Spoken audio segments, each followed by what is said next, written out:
Bienvenidos. This is our Gracias. home. I'm Alexa. I'm Naldo. Beni ağırlayan ailenin kaldığı ev işte burası. Önde güneş panelleri, arkada pembe, şirin bir ev. So that's our home, Finca Remedio, Super Adobe. The hot air rises and it escapes through those convection tubes. The dome is working with gravity. This is our bedroom. Adamın arazisinin dibinde şelale var, nehir var. The people are lovely. İkisi de beni çok seviyor. So,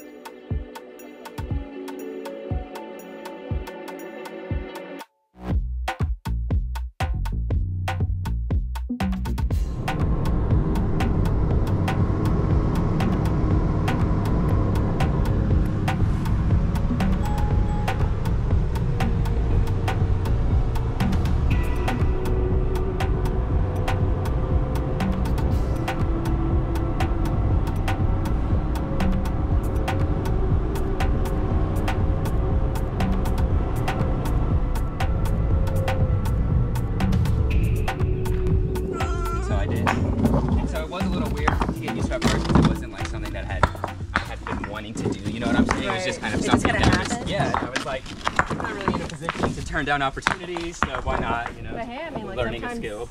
Sometimes it's when the best things Yeah, happen, you know? so I'd say now though that I'm getting used to it and everything, it's actually pretty fun, pretty good.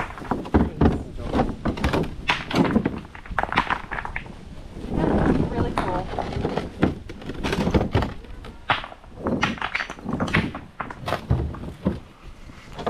bize burada taş taşıtıyorlar. Taş taşıyoruz.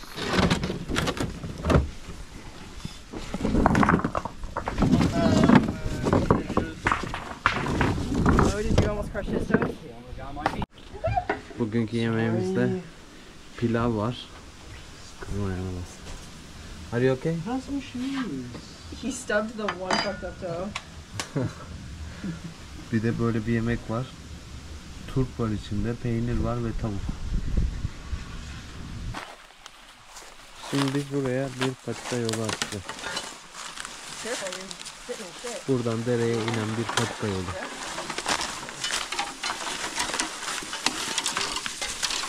So,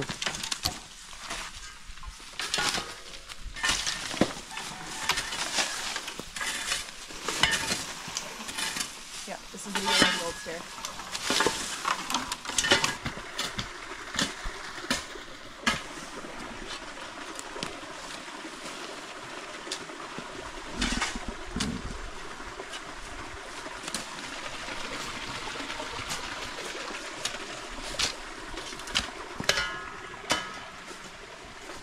şurada bizim çadırlarımız var. Şu muz ağaçlarının arkasında. Burası bizim her gece uyuduğumuz yerin dibindeki su sesi. Böyle bir küçük şelalemsi bir şey. Buraya da bu patikayı şimdi az önce biz yaptık üçümüz. Nicole, ben ve Dylan. Bütün bu merdivenlerin hepsini biz açtık. Kürekle. Hadi bakalım yeni patikamızı deneyelim.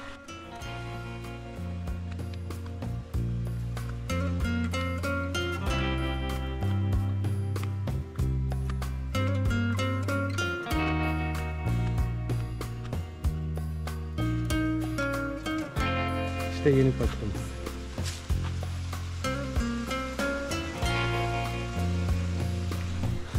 Burada işte yeme içme konaklama karşılığında kalıyorum. Yaptığım işte bu. Patika açmak. Patika açıyorum. Bugünkü işim buydu. Şimdi de yemek yeme vakti.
Çiftliğe yeni misafirler geldi.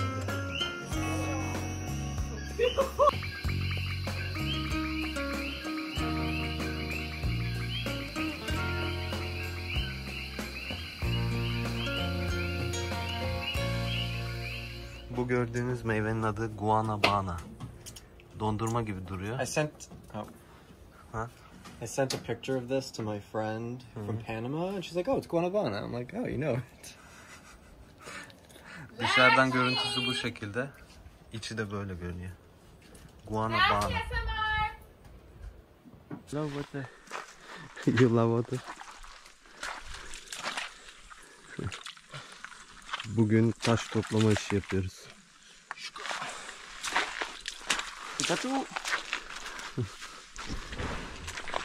Bakın çalıştığımız yerde kocaman örümcek ağları var. Aa, şuradaki ağı bozmuşlar galiba.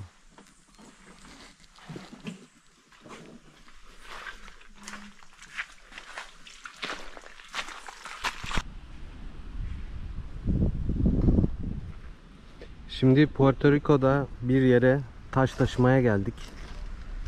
Burada böyle bir durgun bir su var. Ve bu suyun içinde balıklar yaşıyor.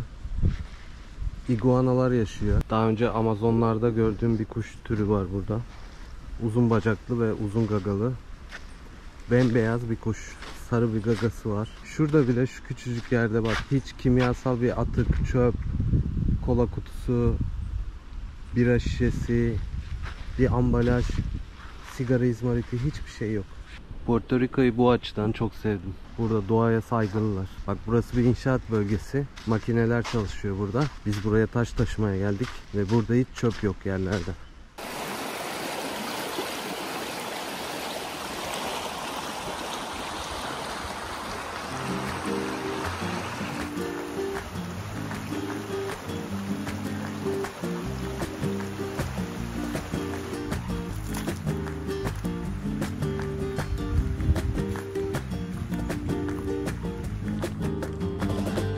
Burası bizim çiftlikteki nehre inen yol. Patika. Burada böyle düşe kalka iniyorsunuz. Yanlarda halatlar var. Bazı yerlerde yok. Burada defalarca gezmiştim. Aşağı yukarı 300 merdiven. Buradan aşağı iniyoruz böyle. Direkt ormanın kalbinden, tam içinden. Yani her an karşınıza bu ormanda yaşayan canlı türlerinden bir tanesi çıkabiliyor. Bunlar bunu kendileri yapmışlar. Kendi arazilerinden bir patika çekmişler aşağıya. Aa, burayı açmış bizim arkadaşlar. Bak gittikçe dikleşiyor. Yine buralarda halatlar var. Hava yağmurlu olduğu zaman buradan inmek inanılmaz zor oluyor. Hepsi kayıyor böyle. Ayağınızı nereye bassanız kayıyor. Çıplak ayak basmıyorum çünkü yere çıplak ayak basarsanız burada farelerin salyasında olan bir virüs varmış. Belki o topraktan geçer dediler. Yürürken sürekli kollarıma örümcek ağı geliyor. Ve bir tanesi az önce tam yüzüme geldi böyle şuak diye yüzümle aldım örümcek ağını. Evet, nehre geldik sonunda. Bütün merdivenlere indim.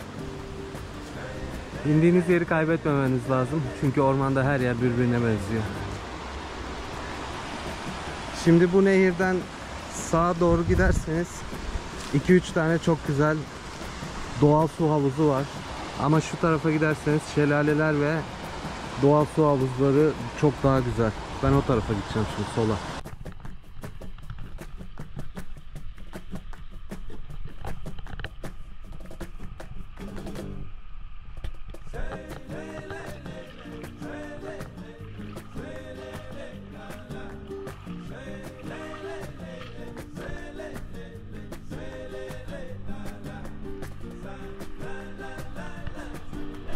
Yolum uzun. Biraz daha gideceğim bu tarafa doğru. Böyle karayaların arasından yürüyorum. Bazen sulara batıp batıp çıkıyorum. Peki çektiğim zahmete değecek mi derseniz İşte bakın tam karşıda bir şelale var. Şimdi oraya götüreceğim.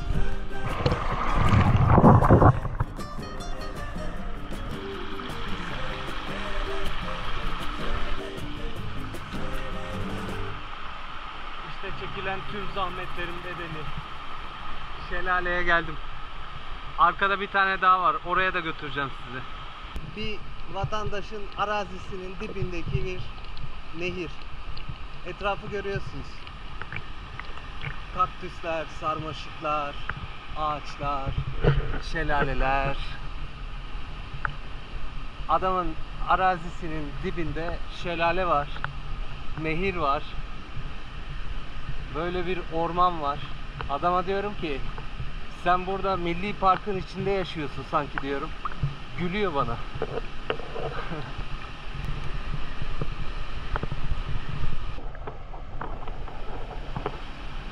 Evet bakın buradan bir şelale akıyor.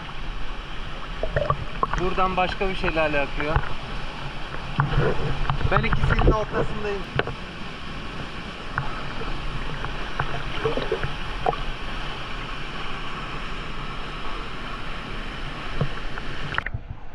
Her yerden sarmaşıklar geliyor tepeme. Bu arada buraya tek başıma geldik. Burada telefon çekmiyor. Zaten yanımda telefon yok şu an. Sadece kamera var.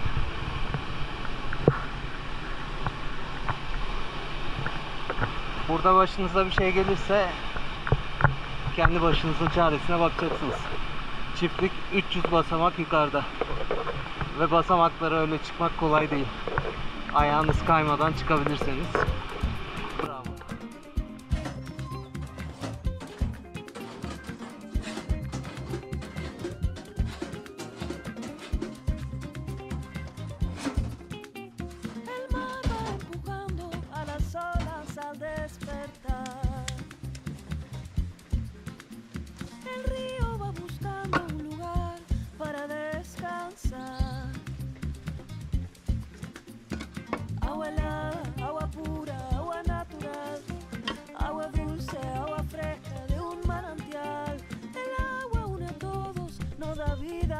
Herkese merhaba. Bugün çiftlikten ayrılma vakti. Çiftlikten ayrılma günü geldi. Arkadaşlar çadırlarını boşalttı. Biz de boşalttık. Bir ay boyunca işte ben bu çadırda kaldım. Ormanın en nemli yerinde. Hemen yanında derenin aktığı bir çadır. Her tarafımız orman. Tepemizde bambu ağaçları. Bir ay boyunca bu nemli ortamda kaldık. Bayağı rutubetli olduğu için bu Kanadalı çift son bir haftayı diğer platformda geçirdi. Orada açık havada uyku tulumunun içinde yattılar. Çadırı bir hafta erken terk ettiler. Ama ben bir ay boyunca kaldım yani. Bir ay boyunca kurbağa sesleriyle burada uyudum. Yanımda şurada New Yorklu bir kız kalıyordu ilk başta. Sonra Fransız bir adam kaldı. Orta boştu. Böyle kaldık işte. Çadırıma veda ediyorum. Sakalları saldım böyle. Tıraş olma imkanımız yok. Sıcak suyu 3 kez sadece kullanabildim. Sıcak su çünkü müşterilerin kaldığı Airbnb evinin arkasında. Oraya da şuradan gidiliyor. Buradaki kalan erkeklerin hiçbirisi zaten tıraş olmadı. Ben hep tıraş oluyordum. Sadece son hafta olamadım tıraş. Ve bugün artık bir hostele gidiyorum. Şu anda sabah çok erken saatleri görüyorsunuz. Ve böyle bütün yaprakların üstü gördüğünüz gibi ıslak, nemli. Yukarıdan da sürekli şıpır şıpır su damlıyor ama hiç yağmur yok. Her sabah böyle. Bizim çadıra da böyle her sabah su damlıyor yukarıdan. Ama çıkıyorsun bir bakıyorsun. Gökyüzü aydınlık. Hiç yağmur yok. Kadına sordum bunun sebebini. Kadın bana dedi ki ağaçlar terliyor dedi. Ağaçlar terliyormuş.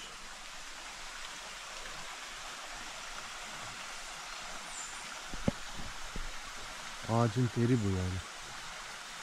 Kadın öyle söyledi. Ben bilmiyorum yani ilk defa duyuyorum böyle bir şey hayatımda. Gece belki birazcık yağmur yağıyordur ya da böyle çok nem yapıyordur hava. Ondan sabah böyle şıpır şıpır su damlıyordur ağaçlardan. Evet, beni ağırlayan ailenin kaldığı ev işte burası. Önde güneş panelleri, arkada pembe, şirin bir ev. Üstünde bir palmiye. Burada böyle biber yetiştiriyorlar.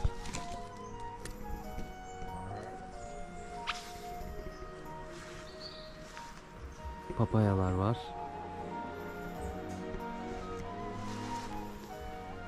Sebzeler, meyveler yetiştiriyorlar. Ve gönüllü işçi çalıştırıyorlar. Şuradan aşağıda inince karşınıza nehir çıkıyor.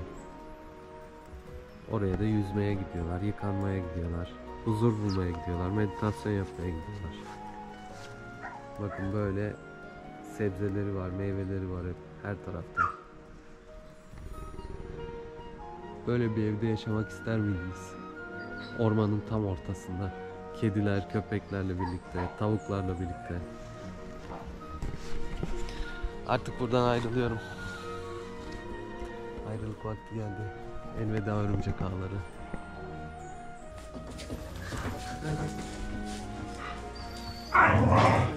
Shanti. Shanti.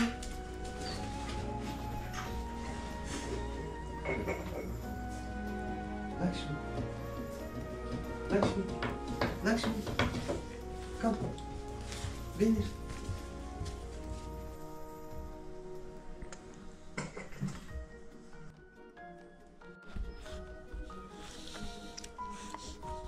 Y como muy tarde porque tengo que hacer.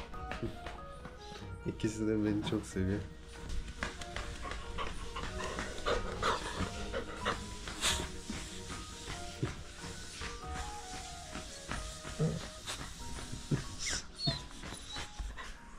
Today we are in a house in Puerto Rico in Utuado. So this earth house is where they are staying. Thank you. Hi guys. Hola. Hola. Buenas tardes. Bienvenidos. This is our home. Gracias. I'm Alexa. I'm Naldo. This is our super adobe home in Utuado, Puerto Rico. Our farm is called Finca Remedio. Welcome. Okay, you have 4 dogs.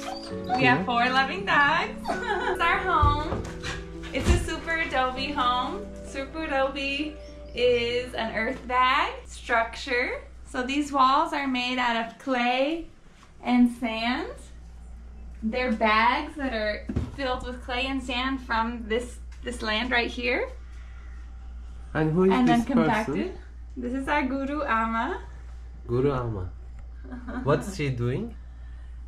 She's just there to remind us of the magic. This home is a dome structure, so you can see the roof. It's a very tall roof.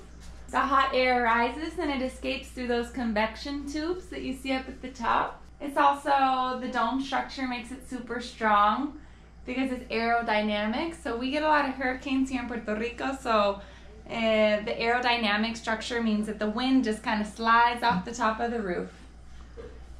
The dome structure also makes it really resistant to earthquakes because the dome is working with gravity.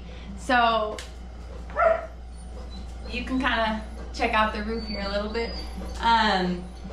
Basically gravity is pushing down the roof, and if it was a square roof, eventually the roof will cave in. But with domes, it's actually compressing with time, and it's working with the favor of gravity. Gravity is compressing the house in a strong way, but the roof cannot collapse because it would collapse on itself. It's kind of like an egg. You have to break the egg from the side. You don't break it from the top because the dome is very strong. Exactly. This is our kitchen. Our whole house is off grid. We're on solar power, and then we have spring water, gravity fed.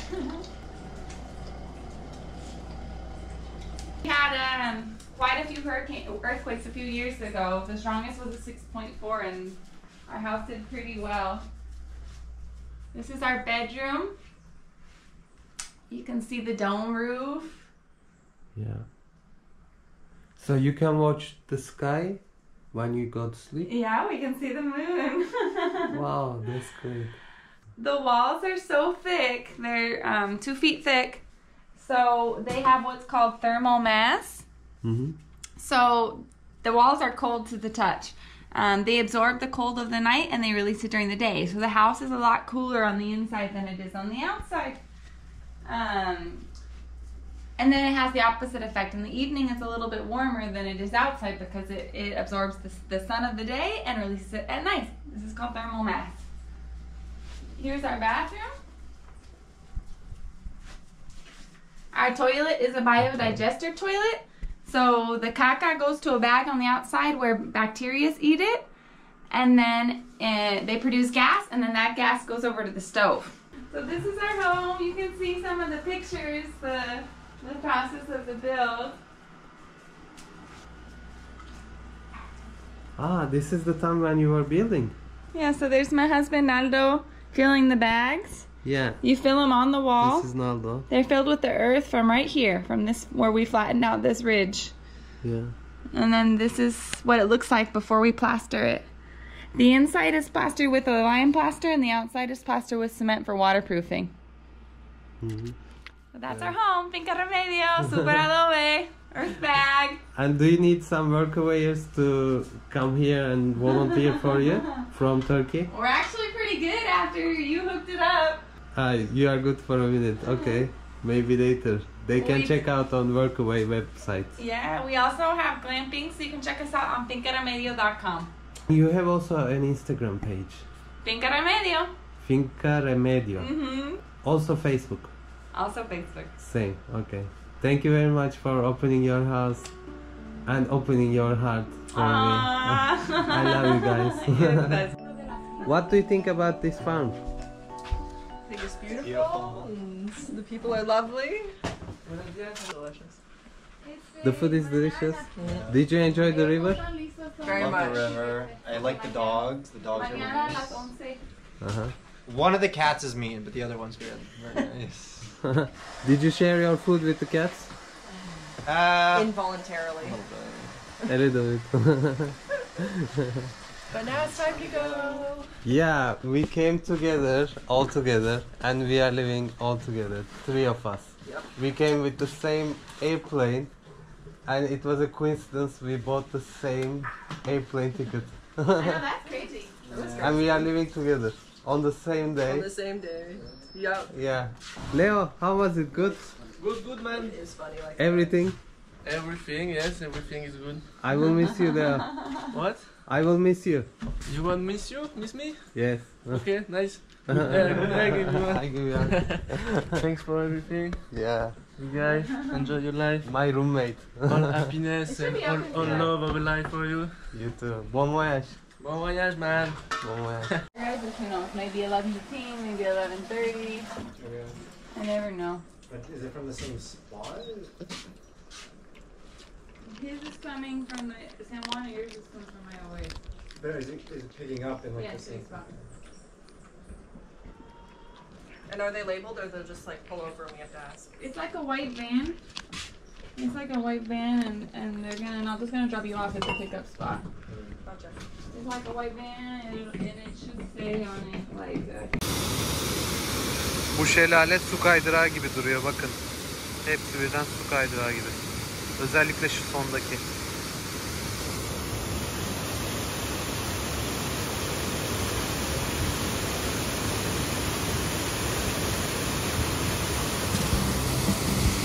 Kayalar zamanla su kaydırağı şeklini almışlar.